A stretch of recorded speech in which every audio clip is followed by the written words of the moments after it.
When should I actually be trading? Naveen, London, New York, or Asia? When should I actually be trading? When is the best time to trade? All of them are good, actually, but preferably where the action is. Now, I'm going to circle back to the question that I always ask you. As a trader, what's our job? To provide service to the big boy. To provide service to the big boys. If the big boys are not in the office, do we have a job? No, we are jobless. We're jobless. If we consider ourselves real estate agents, property agents, right? If the flow of people are now saying, I want to buy, I want to sell, I want to buy, I want to sell in California right now, then we need to be there in California and saying, yeah, I can help you, I can help you, I can help you. But if that flow moves to Dubai and they're active there while California is sleeping, what are we doing in California? It's a waste of time. Go where the action is. Go where the action is, because we're trying to provide a service. We're not trying to predict while the market is sleeping tomorrow, there's going to be a flood of buyers coming in. That's a guessing game to trying to anticipate the market way, way ahead of time. That's too hard to do. It's better to say, got it. I know what they want exactly. And as an agent, if I know what they want, it's so much easier to provide that service, is it not?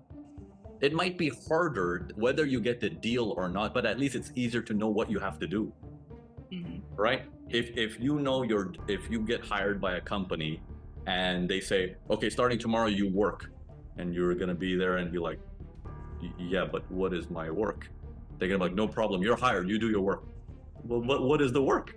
See, if you don't have clarity, then you're just wasting time guessing. But if they say, tomorrow I want 40 pages of this paper photocopied, and then you show up and then saying, okay, I'll do it, but then there's another person next to you who also wants to get a promotion, says, no, I'll do it. At least you can compete and fight, but you know what the job is. It's a lot better to enter that arena once it's a little bit clear, rather than predicting, I think my boss will need 40 papers scanned tomorrow or photocopied tomorrow. That's a guess. Does that make sense? So you see the two differences? So go where the action is. So if London opens, the action is hot. If New York opens, the action is hot. If Asia opens, the action is hot. The action also gets hot around news events.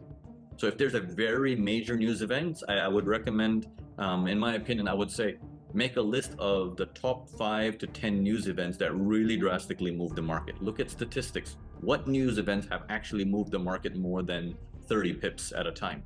That's important. How do you move the market 30 pips to 50 pips to 100 pips?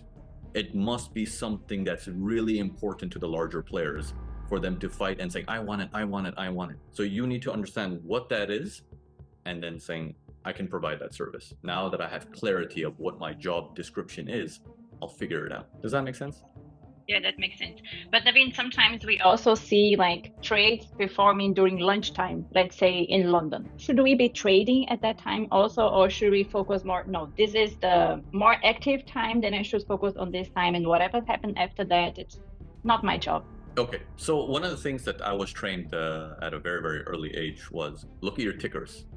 You know your tickers where you have your Aussie dollar, New Zealand, and all those pricing that's blinking? If the blinking has slowed down, there's less activity. I'm not talking about just your currency pair. I'm talking about the entire market. So let's say it's lunchtime, but the blinkers are like blah, blah, blah, blah, blah. They're like blinking really fast speed. It's active. Skip lunch. They're here. Okay. Right, remember, we're agents. We go where the action is. If they're not having lunch and they're doing action, then we are doing action. But if the blinker is like, price is 42, 42 and a half, 41, 40. That's low. Yeah, you can see how I'm counting them out, and you can almost count 1 Mississippi, 2 Mississippi in between each of the blinks. That means it's slowed down. There's no point of trading at this time. Even if your technical analysis is as perfect as it can be, nobody is here. What are you doing? Don't touch it. So keep track of the tickers during those phases as well when you're about to enter.